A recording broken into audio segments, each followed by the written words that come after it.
Hello and welcome back to the Master Clickbait Podcast. My name is Tyler, and I'm back with a new crew this time. Drew, Shane, and Jason. Once again, we're just a group of friends. This is another portion of the group of friends, just discussing random shit that we feel like discussing. And then eventually, if we ever get any questions, we will answer.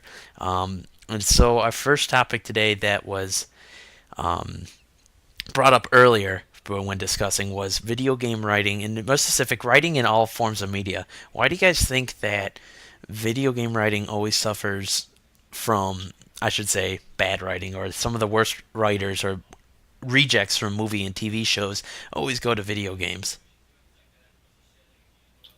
Well, I think that's pretty easy because all the all the attention really goes to the graphics. Like that graphics sell games now, so it's kind of just an afterthought, and people really want multiplayer. And unless it's like an MMO or something like that, there's not really a story-driven community other than like for exclusives and stuff like that. So I'd say story and writing is probably just an afterthought at this point. I mean, I kind of bring this up because if you guys haven't seen the Horizon Zero Dawn clip, I'll put it in the description of the YouTube channel for those listening. It is atrocious. Some of the writing that is coming for that game that's coming out in a few weeks, about a month, I think. Not only is the animation and graphics atrocious, but the writing and voice acting is some of the worst I've ever seen. And it kind of made me think there really aren't too many video games that have had completely stellar writing. I mean, obviously you guys will point to like Naughty Dog and The Last of Us, but when you really compare it, their writing, while very, very good, I almost think is just comparable to. I don't think it's comparable to very, very good movie or TV writing. I think it's. Don't get me wrong. I think it's excellent writing, and I love Last of Us. It's a great game, but I just kind of would like to see more writing improvements in the industry. Well, video games don't really need a plot. They're meant to be like physical and usually like play. Well, not physical, but like gameplay over plot because plot you don't need it. Yeah, definitely. But I would argue that what kind of motivates you to keep playing besides fun gameplay would be an interesting plot. I mean, personally, for me, it kind of goes gameplay over story and then over graphics slash visuals. But they're all important. But to keep me interested, it's got to one have fun gameplay and two have a pretty interesting story. Yeah, but like look at Overwatch. I mean, they don't have a plot in the game. It's outside of the game, but like the physical game doesn't have like a plot or anything, and the game's still great. You see, Overwatch is. Go ahead, Drew. That game is stale as all hell. You have no reason why you're doing anything, or it doesn't even make sense then why the teams are all together. You see, I would argue that it's not actually stale. The reason you keep coming back is because the characters are written very well. They're not like actually they don't have like character development or anything, but the character archetypes, who Tracer is, who Junkrat is, who Pharah is, they're all really interesting characters, and so you keep coming back partly because of how interesting they are. You play Overwatch and not Battleborn for that reason. True. Rest in peace, Battleborn. Battleborn.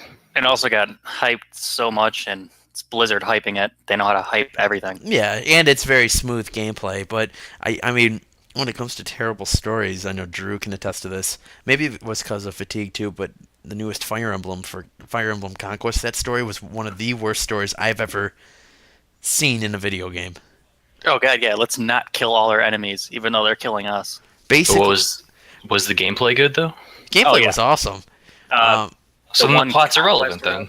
No, it's not though, because I would play through a level, and after the level, I would sit through this terrible writing, and I'd be like, "What am I even doing?"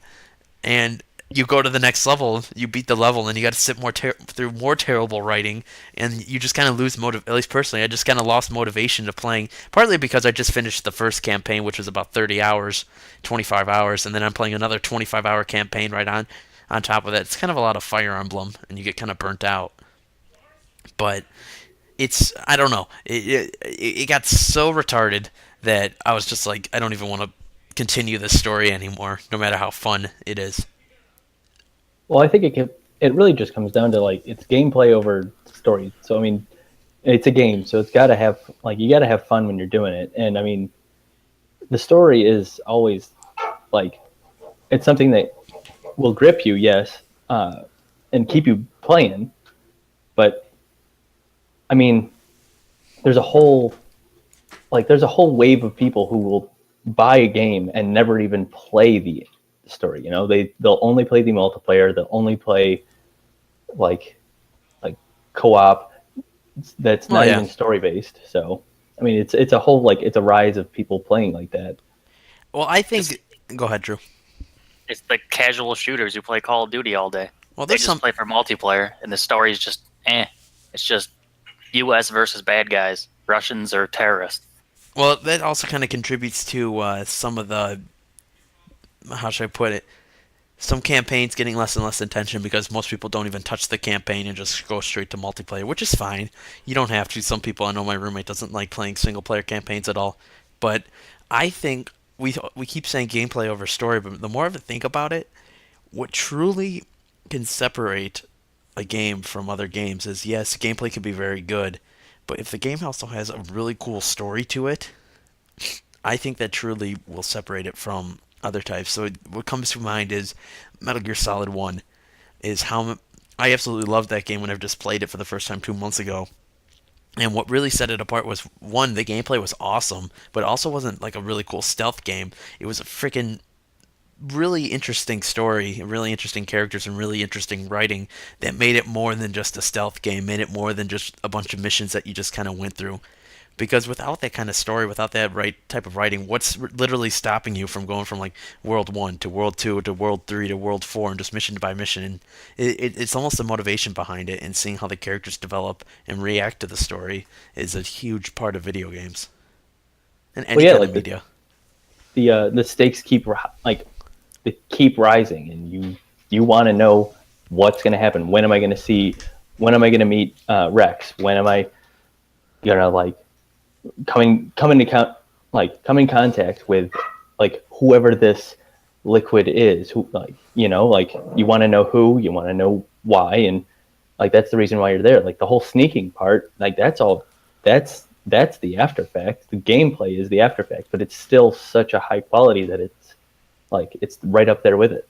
And I know that may be a bad example because that series is known to be, for lack of a better term, sometimes in movie games. I'm playing through the fourth one right now, and I sat for about 45 minutes before I actually played. It was kind of funny. My roommates were all, I was playing it, and then I was sitting there for about 45 minutes, and my roommate's like, "Have you played yet?" And I'm like, "No, I'm still watching."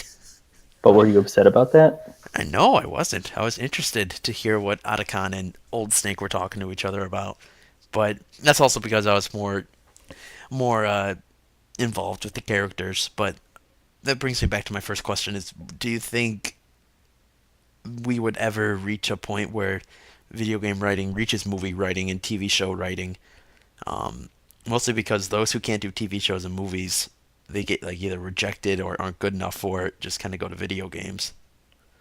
I think it would be because it also would depend on the genre. If you go first-person shooter, you can only do so much with bad guy A killing good guy B, and you can only do so much there.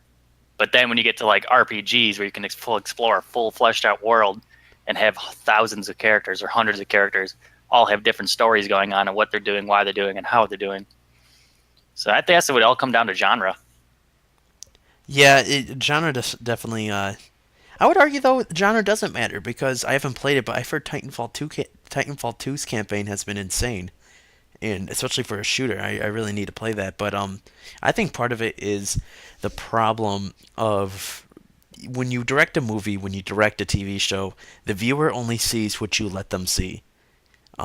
When it comes to a video game, it gets a little more complicated than that. Yes, you can make it very, very linear to the point where the player is just a QTE, a quick time event where you're just pressing buttons, like press X, and then the character does a movement. But when it comes to most games, even though you could kind of direct the player where to go, the player will still take on uh, challenges a certain way. Whereas maybe the game designer, it becomes a lot harder for the game designer to kind of show what he's trying to show in a cutscene while still keeping that video game spirit. Whereas, I meant like during gameplay while still keeping the gameplay spirit. Whereas in a movie, if So like I just watched Blade Runner, and there was a scene where in Blade Runner, there's obviously Harrison Ford's character and these thing called the replicants. Oh Humans and hell yeah. replicants are supposed to be, they're purposely on different sides of the screen of each other, and that's for a reason to show the difference between the replicants and the humans and their divide. Whereas if this was a Blade Runner video game, you really couldn't see that because you can run around and sit next to a replicant if you want, or you could be on the other side of the room with a replicant. Point is, a director of a movie or TV show gets to decide how the set pieces interact with each other completely, and they're in complete control, whereas they're only partially in control in a video game. Well, I think like there's a one huge example of like like TV show or movie level writing is starting to come back in, like, or not come back in, but starting to make its way into video games, and that's, I'd say, represented by the Telltale games. Because I mean, granted, you aren't really like interacting as much as you would in what you'd expect from an average video game, from whatever, but you're still choosing. It's like a choose your own ending movie, I guess. Yeah, I would It's argue a visual novel. It's a Exa- book. it's a book with moving pictures. I wouldn't really argue that's a video game. It's literally a choose your own adventure novel, but with cutscenes to go along with each choice, which is fine. But I really don't consider those video games too much per se. But do writers that are outside of the video game community even like take writing for video games seriously, or do you think No. they just like? To them, I mean, there's always Roger Ebert's classic response on how he calls it childish and stuff, which he was a fucking hack to begin with. I don't like it, Roger Ebert. Nick would attest to that too. But he basically, a lot of movie and TV show writers, they kind of look down a bit upon video games and video game writing. I mean, I don't want to say rightfully so because it's not really fair, but I mean, what based on the works that have come out for movies and TV shows versus the works that have come out for video games, even though video games are much younger, there's that, but there haven't been the amount of masterpieces to match up. So, unless a writer, a really good writer, really loves video games as well, they probably won't be writing for video games. Well, I think it's all based on, like, not based on, but like you could bring this argument up with a lot of movies as well, because there's a lot of like shit general like copy and paste stories in movies today, and I mean, like, I guess you could say the same about same with video games. So I mean, it's really because like there's no increase or need to push story driven like entertainment, because I mean, because the masses will buy whatever they put out. I mean, there's always a niche market for the people who actually care and want story and want something with substance. But I mean, so long as people are buying shit's gonna be made. Yeah, I kind of get where you're going a little bit there, but I mean, I wouldn't. I'm talking about like the masterpieces though, and I'm talking about like good writers, um, writers that have written some TV shows like Breaking Bad, the early Game of Thrones. I have a problem with the newer Game of Thrones, but that's a different story. And then of course writers for movies that just came out, like Arrival or La La Land, stuff like that. Like we really wouldn't see writing of that caliber in a video game for a few reasons. I don't know. Maybe as video games get older and people like Kojima, how Kojima keeps trying to interact more with Hollywood with his new Death Stranding. He has Norman Reedus, Mads Mikkelsen, Guillermo del Toro. There's rumors of Ryan Gosling in it. In more like Hollywood elements, we might see more of a acceptance, I should say, of writing, video game writing from other writers. But until then, I think we're gonna kind of see it being a little more subpar, which I'm fine with. I still like. Well, yeah, Video compared games. to like movies and stuff, though, video games are really young compared to it. And, Yeah, that's what I said. and like even when like movies first came out, they weren't considered art or anything. They were just considered just like business opportunities. In entertainment. It was a fad. Yeah, so hopefully we A don't kind of. fad that didn't die. Yeah, it exploded, and now we see them as art, and now video So games you are just can't a even fad. call it a fad then. I think as the Well, they thought It was. When it first came out, they thought it was a fad, especially when they added sound. Yeah, but since it didn't go away, it's no longer a fad. Yeah, Yeah, now we're not saying it's a fad now. We're saying when it originally came out, the original idea of it, people were like, it's a fad, it's not going to continue. Which, what we're all saying is it could be like gaming, where it gets better writing that, and it's no longer considered childish. It could be considered actual art. I mean, the same thing happened with comics. I mean, for decades, it was copy and paste stories. Like they literally would reissue the same story with characters moved into different panels in different positions, and with just slightly different dialogue, and they marketed it as new. And then up until like only the last probably 20 years did real writers start getting into comics. I mean, Yeah, formula writing's everywhere though. I mean, it's so easy to do a formula writing like thing for like movies or even like songs for that matter. And I may get a little hate for this comment, but I'm going to argue that there's a select few of comics that are actually pretty well written. In the comics I've read, I find a lot of them are pretty shittily written. I mean, you got to follow the right writers. I mean, Yeah, true.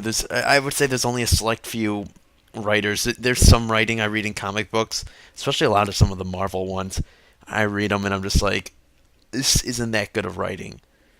Like how characters interact with each other, or how they go from scene to scene. It can sometimes feel very forced or very quick. I don't know. That's just my opinion on comics. I don't think the writing is really up to par yet either. But that's pretty mature. I'd say you just got to know where to look. I mean, if you should try reading anything from Garth Ennis. Like that is like writing. Like I could hold to the same caliber of any book that I've read. That's a pretty bold claim. I mean, I'm sure you're right. I haven't read anything, excuse me, by Garth, but just in what I've read, and I haven't read too much, so I'm not the best. That's why I said I'm probably gonna get some hate from this. I'm not the best person for it, but in what I've read, I've only seen a few that have been really good writers. Well, I mean, I'm not going to say he's like Shakespeare or anything like No. that, but I'd say he's definitely a modern writer, and like the topics that he brings up and the way he brings it up, it seems so human that it's like you believe that these characters are real and you believe the emotions that they're feeling. Like it's very powerful. I mean, obviously you have to have the right artist paired with him, and he usually has. Steve Dillon, rip, he passed away, but like when those two pair up, it's like you believe everything you're seeing. No, I get what you're saying. I'm gonna have to check him out. What's some of the stuff he writes? Preacher. Creature? The Preacher. Oh, the Preacher. Okay. I mean, Garth's done he's done a lot of stuff. I mean, he wrote The Boys. That's another thing to check out. I mean, that's kind of more kind of very shock value but it's a whole satire on like the whole superhero genre, and it's awesome. All right, yeah, I'm gonna definitely check it out then. But long story short, I think that once video games mature a bit more, I'm not talking about mature as in the themes. I'm talking about more because it could be fun too. So an example of good video game writing, I think, has been everything mature from Last of Us 2. I don't know how far you are, Drew, but Kid Icarus is very cheesy, but it's supposed to be. Oh yeah, it was lighthearted at moments, and the character banter was fantastic. The character banter was awesome, and the characters all interacted with each other in an awesome way. You never really cringed, you laughed because it was funny, and the story was cool. It was a cool story, a lot of fourth wall breaking, and it wasn't too deep for you. I can't stand some of these video games that are coming out though, that are like these indie games that are pretty much walking simulators to tell a story. I don't know. Those are visual novels to me. Those aren't video games. I'm talking about a video game with actual deep gameplay, but also has good story and writing to it. I may be getting picky here, but you know what indie games I'm talking about. Well, I mean, you should try check out like Firewatch. For the story alone, it's worth a playthrough. I mean, Jason played a little bit. Tom played it all. Yeah, But- that game was lackluster for me. You see, that's the thing I'm kind of talking about, though. It kind of bores me. You're literally just walking around listening to someone, which is fine, but it's not really a video game at that point. I'd say that's pretty arguable because I mean, it's telling you. I mean, I guess if you want to argue that it's not a video game, whatever. But for the story alone, it's something that's worth it. The What- game's kind of just like a find the story, I guess. 'Cause you used to like. I don't know if that game, if the plot changes, if you find different things or not. But there's a lot of games like that where you have to you won't know things until you find them. So it's like that game on the PlayStation with the Wendigos at the end, where you control the 6 characters. Until Until Dawn. So it's like that. No, Firewatch is more first person, and you just walk around and you're listening to someone on your radio, and you're a park ranger, correct? You're not even a park ranger. You're literally just a Firewatch guy. Like you live like there's people that will live in a forest and just watch out for fires and radio the rangers if something happens. So it tells the story of you kind of walking around the forest and talking about that, and I don't know, Shane, you could probably explain it better. Well, it's really easy. I mean, it's something. It's very multi-layered. I mean, you play a guy who's running away from a very shit life, like his wife. That like depending, I don't know if it changes based on your Spoilers, decision. Shane. Yeah, hey, be sure not to say too many spoilers. Okay, well, you're running away from a life. I mean, these are things that you can't really change. You're running away from a life that is very bothersome. I would say like it's very stressful, and you're in a time of need where people are really counting on you, but you still decide to take this job and live in a forest all by yourself. Is kind of like a total means of escape from his life. You're basically a sad boy trying to get away from all the sad things. I mean, Sounds if you like wanna it. simplify it like that, but I mean, it's I don't know, like because you make the decisions, you can choose how he goes through this job, and there's a lot of challenges, and like at one point, it starts getting creepy, and you have no idea what is like lying in wait. So it's, I mean, I don't know, I enjoyed it a lot. It was very immersive, and I thoroughly enjoyed it. I think what it comes down to is there's this trinity of gameplay, story, and graphics, and it's very hard to find the balance. So if you could kind of think of like the triangle and so like Firewatch, it visually looks cool. The art style's awesome. I really like the art style of it. So I'd put it visually and story-wise, it leans towards that. But gameplay, there's really you're just kind of walking around and finding things, and there's a lot of games that visually they'll look pretty good, or story-wise they'll be pretty good, but gameplay will be lacking, or their gameplay and story will look their gameplay, I mean, and graphics are very good, like Metal Gear Solid 5, but the story is non-existent. It was incomplete. Story was terrible.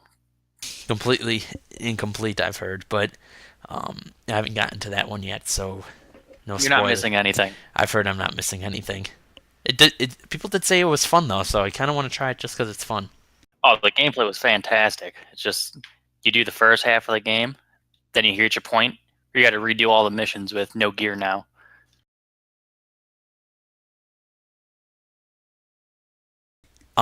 But yeah, I'm definitely gonna try that one out. But it's moving on to kind of the next topic. So I kind of want to see what kind of we talked about this last time, but I want to get your opinions, you guys' opinions as well too. What kind of upcoming movies you guys are pretty excited about? It's probably gonna be similar. I'm probably the worst person to ever ask for anything movie related. When's the I last have time no you've been to idea the what's movies? coming out. I saw Rogue One like 3 weeks after it came out. I saw it. Oh, wait, I saw it the weekend after it came out. Yeah, I've been kind of living under a rock, and I haven't seen Jim in a while, so haven't really had means of knowing what's coming up in the near future. What, movies? Yeah, Yeah, Go on IMDb. They say all the upcoming movies, and they have trailers. I mean, yeah, it's pretty easy to keep updated. some good shit coming out. I recommend you guys look. Don't live under a rock, Shane. Never been one to care too much about movies. There's more to life than Chinese claymations. It's Mongolian cartoons. Sorry, Yeah, right. sorry, Mongolian cartoons. That reminds me, Nick just watched Evangelion. He just finished it. I have never seen that. Neither have I. It's pretty okay, but it's- it gets pretentious at some points. It's very pretentious. I think me and him both kind of agreed it's pretty overrated. He hasn't watched the movie yet, but basically the plot takes a backseat to character development, and that in my opinion isn't good. Because the plot was a lot more interesting than a bunch of 14-year-olds being depressed. But I mean, it was good for the 90s. You compare that to like Cowboy Bebop or Trigun. Those were much more well written than that. It wasn't just Shinji getting the robot. Oh, I don't want to because I'm sad. And then spend half the episode of him being sad, and you're just sitting there like waiting for him to, because you know he's gonna get into the damn robot. And then he's sitting there crying, and then finally, okay, I'll do it, and he does it, and then he's sad again. It's just like, god damn. That's why I liked FMA. That's why I liked Ed, because he actually did stuff and still had he wasn't like perfect, but he still was able to do stuff. I hate protagonists in any kind of media where they're so sad they can't do anything. It's just so annoying. Yeah, characters with a purpose are much more better than anyone who's just lackluster and just going through the motions. That reminds me. Have you guys seen Blade Runner? Oh, hell yeah. I No. have not. I just watched it for the first time. I thought it was very good. Its special effects, holy cow, they live up to today as well. Seriously, dude. And I don't know if you know this, but you know that whole monologue. What's the main bad guy's last name? I mean, the main bad guy's name. Frick. Robbie. Well, his whole, you know, the monologue that he gives in the rain in the end of the movie, What? Yeah. What about it? improvised. That was improvised. Absolutely. Wow. That's pretty crazy because that last monologue was really cool. And it was long. It was like it's like a 10-minute speech. With him is it him sitting on the roof as he's about to? I'm just gonna say it. Spoiler alert! Turn off the podcast if you haven't seen Blade Runner from the '80s. But is it when he's about to die? Yeah. That was only And about there goes our 2 followers, Tyler. Yeah, right. That was only a minute and a half. That monologue was still good. I mean, he's talking throughout the whole fight, if you call it a fight scene, the whole house scene. I believe it's the entire time he's talking is like most of that is improvised. But like when it's like the whole, like right at the end when he's like really saying some really groundbreaking stuff, that's all like from him. That's pretty cool. It explored a lot of cool themes as well. I thought it was a little slow. It was actually very slow, which is fine. I don't mind. I mean, I don't mind slow movies, but it might have been a little too slow for me. Like I have a little bit of a meter, I should say, and I'll put up with kind of a slow movie. But there was at points I was kind of like, all right, come on, let's move along here. But I thought the whole theme was cool. Do you think Deckard is a replicant? that's hard to say. I mean, Well, it's obvious he's not now because they just announced that sequel and he's in it, and it takes place. You didn't know? really? Yeah, Blade No, Runner. I didn't hear that. Blade Runner 2049. That's what made me want to watch it. No, I didn't. I'm gonna have to go home and watch it again. Yeah, watch the trailer, and then old Harrison Ford's in it. He's in the trailer. Ryan Gosling is the main character now. He's like a new Blade Runner, I think. And Interesting. he's hunting replicants as well. I But could see him pulling off. the atmosphere in that is top tier. Cyberpunk. Oh, Like- absolutely. like- Absolutely. Even it holds up today. Jared Leto's going to be in that too. In the new Blade Runner? Yep. That's supposed to come out later this year, right? October? Let me check. October 6th, yes. Yeah, it's definitely worth. If you guys haven't seen it, but it's definitely worth checking out. You guys should watch it tonight. It's what should I say? It's good. It's what you're good. trying to say? Yeah, it's good. It's good. It's not that. It's just about an hour and 45. It has a lot of cool themes in it, and like I said, the atmosphere and special effects hold up today. It's pretty amazing they were able to do that in the 80s. This could probably go back to our original question about why games won't hold up to movies in like art style. Because when you have special effects and visual effects, you'll recognize that more in a movie because you'll be like, oh, like Citizens Kane. Everything they did in that was much more impressive than a high-end graphics in a game. And It's called high-end Citizen Kane, Drew. No Citizen- apostrophe S. It was S apostrophe. Thank you very much. No, it's just No, Citizen Kane. it's just Citizen Kane. I know. I misspoke. Oh, but go on. Rosebud's the sled. Okay, You spoilers bastard. right there. Are you kidding me? Now I can't But- watch that movie. Yeah. There goes Shane's viewing of it. I saved you some time. Way, Alright, but what else- way to go, Shane. else- What I was trying to say is when you got games and stuff that take all their inspiration is heavily from movies, because you guys kept mentioning Last of Us, came from The Road. Yeah. Then I just lost my train of thought where I was going with that one. Basically, you're talking about high-end graphics and stuff. Yeah, like the special effects movies. Since you got Citizen Kane, Jason, where you have all the different things they do in it, where like they have the moving track at the beginning. You can't really do that in the graphics of a game because then it just looks like a camera pan, which you can see that in any movie. It's not that impressive. Yeah. But I mean, you could kind of look back at graphics and see how like it was impressive for that time. So, I'm trying to think for some of the older games I played, like the stuff they were able to do and kind of the workarounds that they did in order to get done what they had to get done. But I kind of get what you're saying, that I think some of the classic old movies age much better than classic old games, if that makes sense. Well, I mean, like, look how good MGS. But part of the reason I 3 think was. that, but Go part on. of the reason why I think the plot's not really like that great in video games is because for the longest time you've just been seeing video games trying to get better graphic wise, and now we're kind of at a point where how much better can it get from here? So with that in mind, they could be focusing on the plot more for video games now. I say there's a lot farther to go for graphics. Resolution is always going up. You're gonna have to push frame rates as you go up in resolution. There's virtual reality, there's augmented reality. But I get what you're saying. We're getting to a point where graphics themselves are. People are expecting good graphics, and graphics are still going to be so. Like Battlefront and Battlefield 1 are probably, I consider, some of the best looking games on the market right now.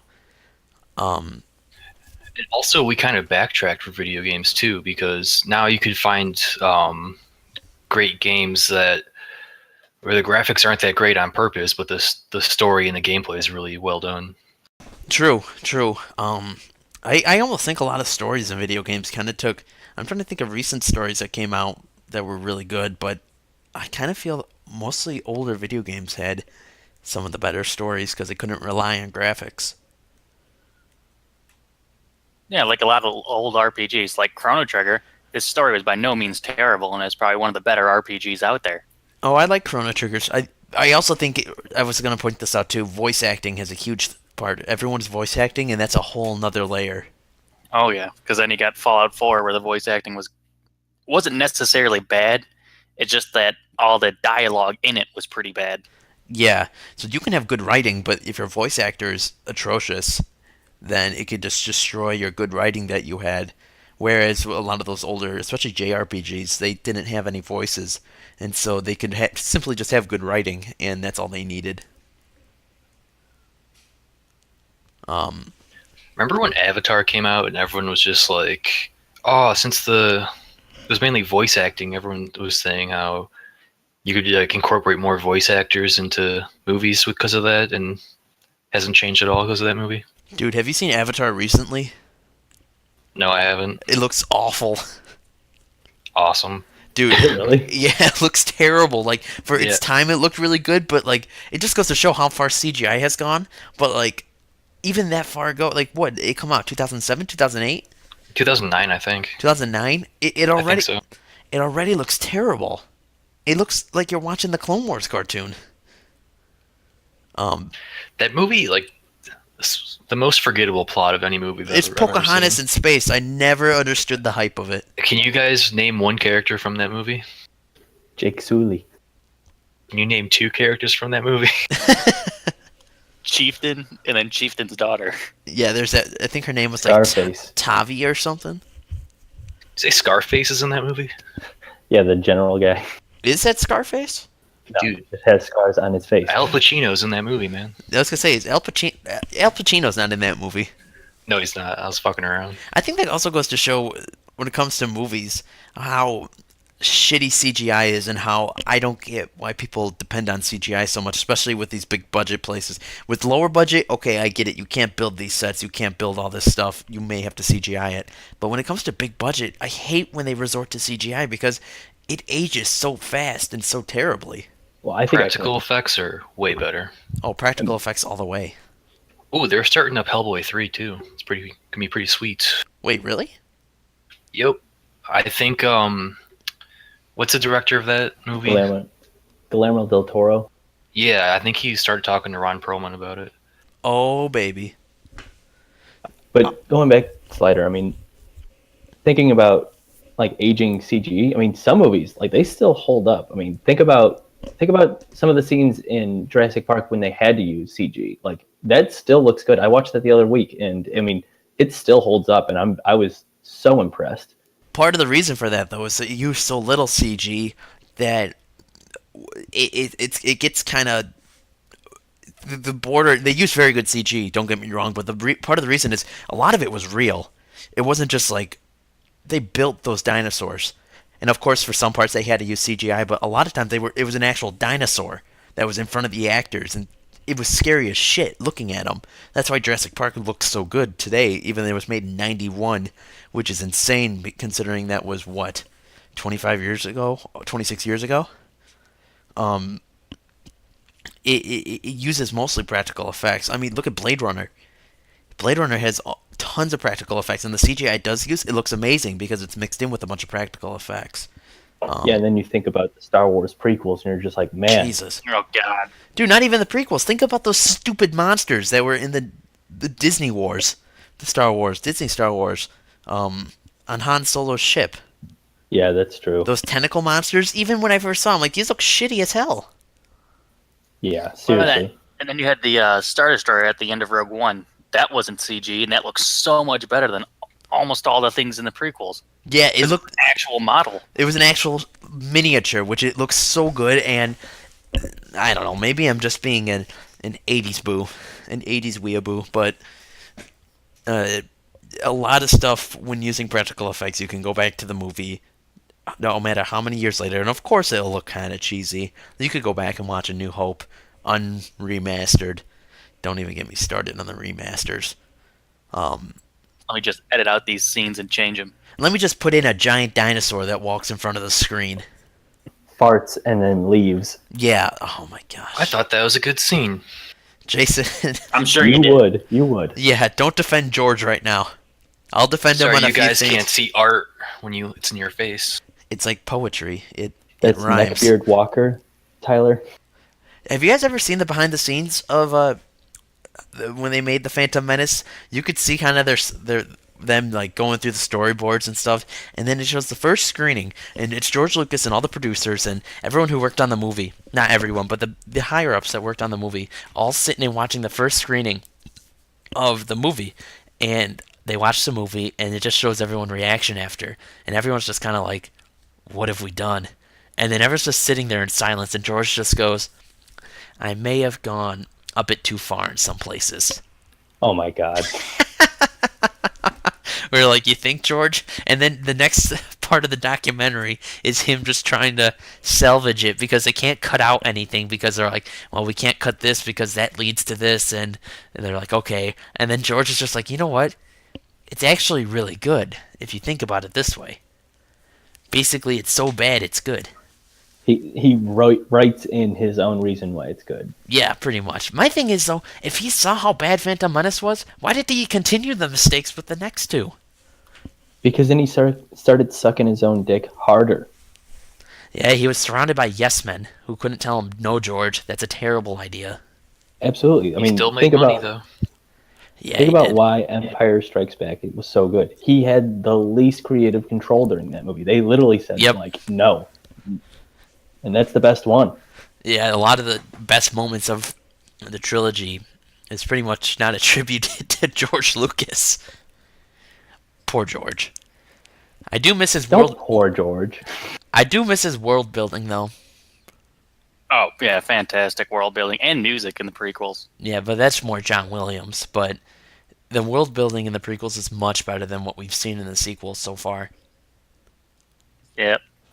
I Now mean, you could argue though that the world building kind of took away from it because I mean, if you only had the trilogy, right, the OG trilogy, like there was so much like mysticism, like unknown, and like the Force was magic. You had no idea what it was, and that was great. And that you didn't know who these people are, but like you knew that they were fighting for a cause. I mean, and that in itself could be enough to like enjoy it from that standpoint.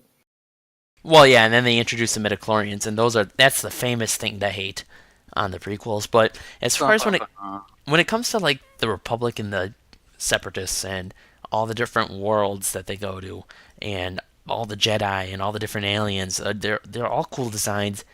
They're all cool worlds, and when it comes to like extended media, when it expands to like the Star Wars books and movies, and I'm sorry, Star Wars games and TV shows, it ended up making like a really cool part of the franchise. Whereas, what have we gotten so far out of the Disney sequels besides Rogue One and Force Awakens? Star Wars Rebels, Star which Wars. they meant, which they actually mentioned the Mandalorian Wars for Knights of the Old Republic. They did, but Star Wars Rebels is kind of depending on bringing back old canon or mentioning Clone Wars stuff to kind of make it good. No one cares about Star Wars Rebels until they bring back someone from Clone Wars or bring back some kind of old EU that it wasn't canon but now is canon.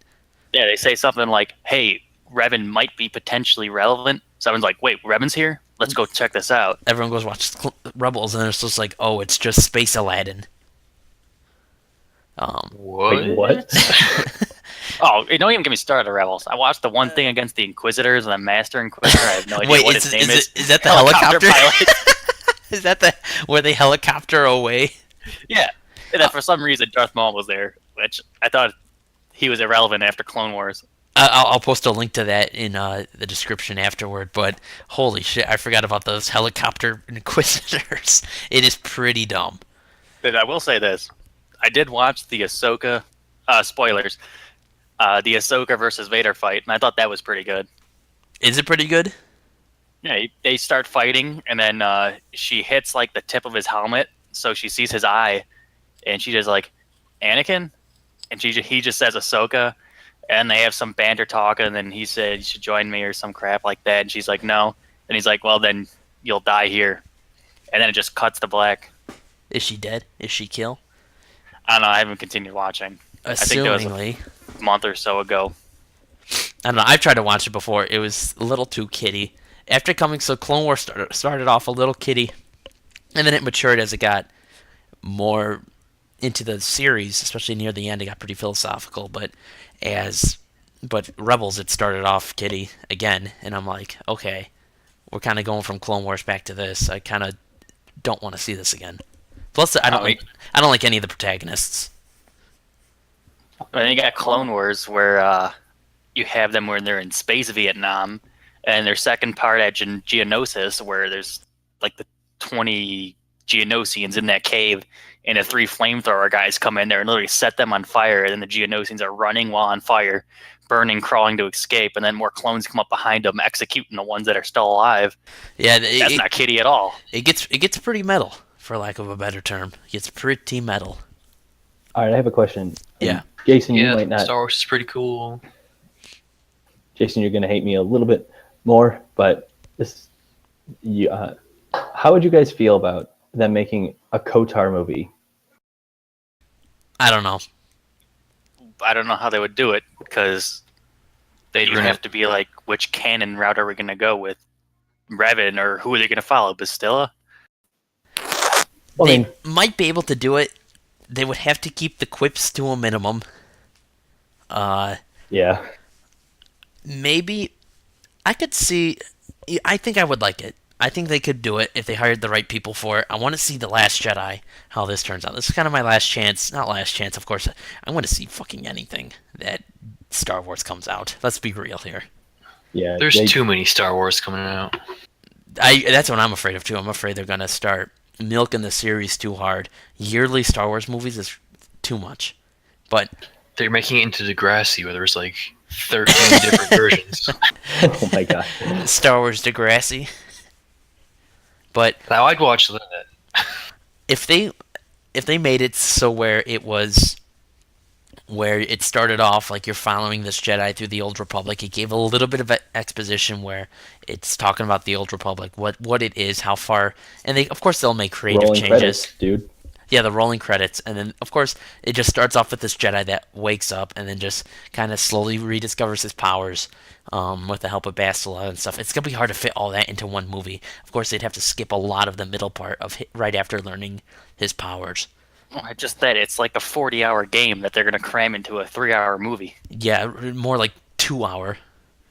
I mean, they could easily go like a 3-hour. I mean, a 3-part movie for it. That's still Please, no. 9 hours, so then you still have 31 other hours that they cut out. Please Yeah, but no. think I about- don't want a trilogy. I don't want a trilogy of Old Republic. But think about how much of that game that could be cut out. I mean, like there's so much running around doing minuscule missions in the first beginning of the game. Like, Yeah. Cut out all of Terrace. Seriously. Like literally have him wake up on Dantooine if you really need to. Karth was very important, dude. He feels uneasy about this. Maybe No, you should ask him. Karth completely cut out Karth. Here's how I would do. So You just had bad taste. it'd be Revan, a Star Wars story, or a Star Wars anthology film. Revan, it would be called, and that's all it will be called. And of course, fans of the series will know, but casual fans won't know who Revan is unless they read spoilers. They go, and then it will be talked about the same way. So, like, you're going up to face this bad guy, Revan's this evil guy, but we don't know where he is right now. And so, Bastila, you're with Bastila, and she's telling you about Malik and the Sith Empire and how the Republic's struggling. And then it kind of leads up to the end that the main character gets called Revan. And then Malik drops the big bomb that he's actually Revan. And then it ends with him obviously being light side now. And I feel stuff like that. with how they would film it, I feel like people would just be like, "Oh, it's just Empire. It's just Empire." It's nothing like Empire. It's I know, not even but- close. But think about that twist, like the whole "I'm your father, Dude, there's gonna be a big you twist. are Revan." There's gonna be a big twist at The Last Jedi. You know that. Calling Well, obviously. Rey's turning evil. All the Star Kylo's Wars are the turning good. same. Shut up, Jason. You Jason, just have shut up. notoriously bad taste in life. Bigger Death Star in all of them. Okay, that I won't defend. But Yeah, that's hard. I That's will hard to defend Empire and the possibility that Last Jedi can redeem the series if Rey turns evil and Kylo's a good They're guy. gonna rebuild the Super Death Star in the third one.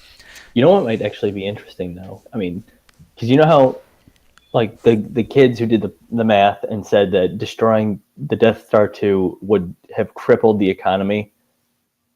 Like, I heard of that. well, what if they play that into the Last Jedi? Like, what if They that, aren't gonna. Dude, they couldn't even give exposition about who the New Republic is.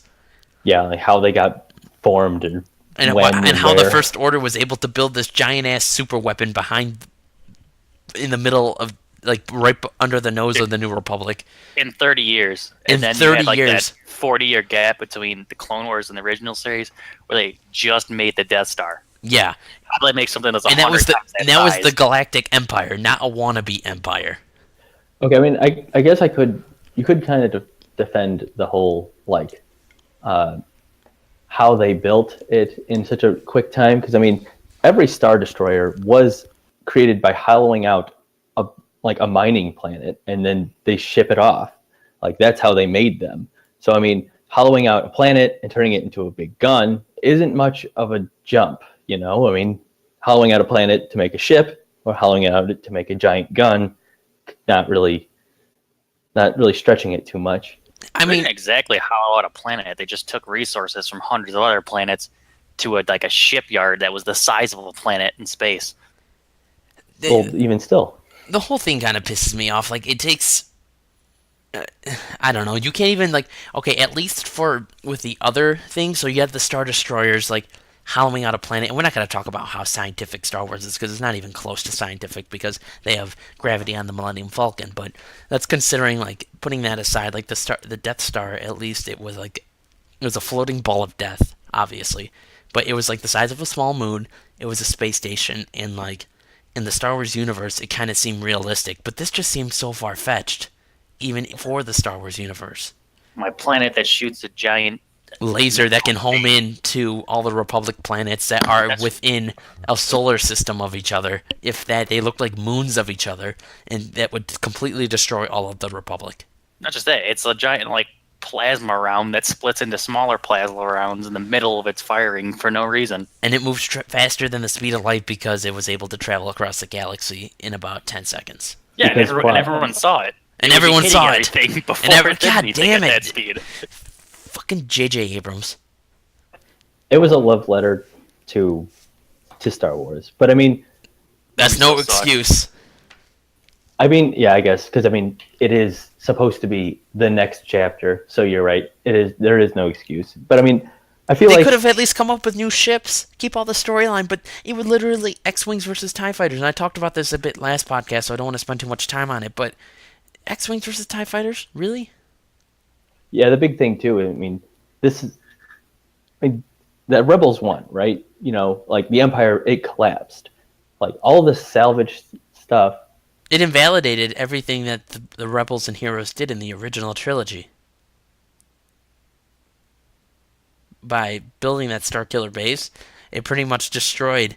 It's just like, well, you pretty much accomplished nothing this whole trilogy. If that makes sense.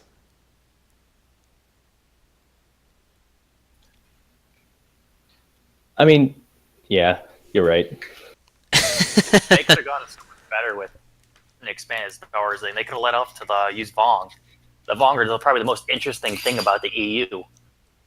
I don't know how that would have gone. Oh yeah, it'd be just mass genocide on like every single Dude, planet. And some of their designs are pretty. They're not very Star Wars like.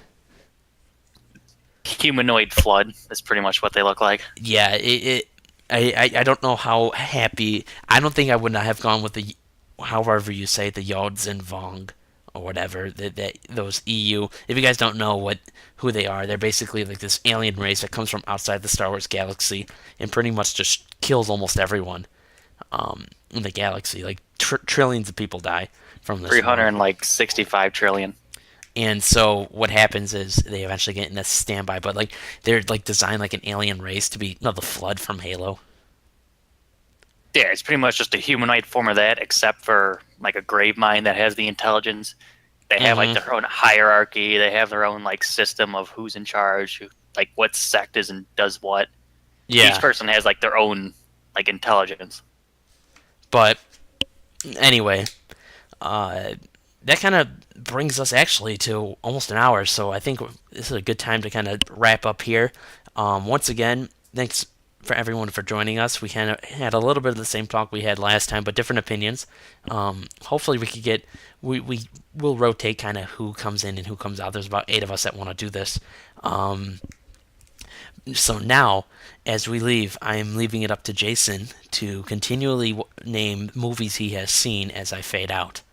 Also, email any questions you have to mcbpodcast@gmail.com, and we will answer them right here. Right now, we don't have any questions to answer, so we had to skip that segment. But we would love to answer some questions, talk about anything that you guys send. So thanks again for joining, and we'll see you guys next week. Jason, name movies you've seen. Monkey Bone, Citizen Kane, The Cabinet of Dr. Caligari, The Dongo.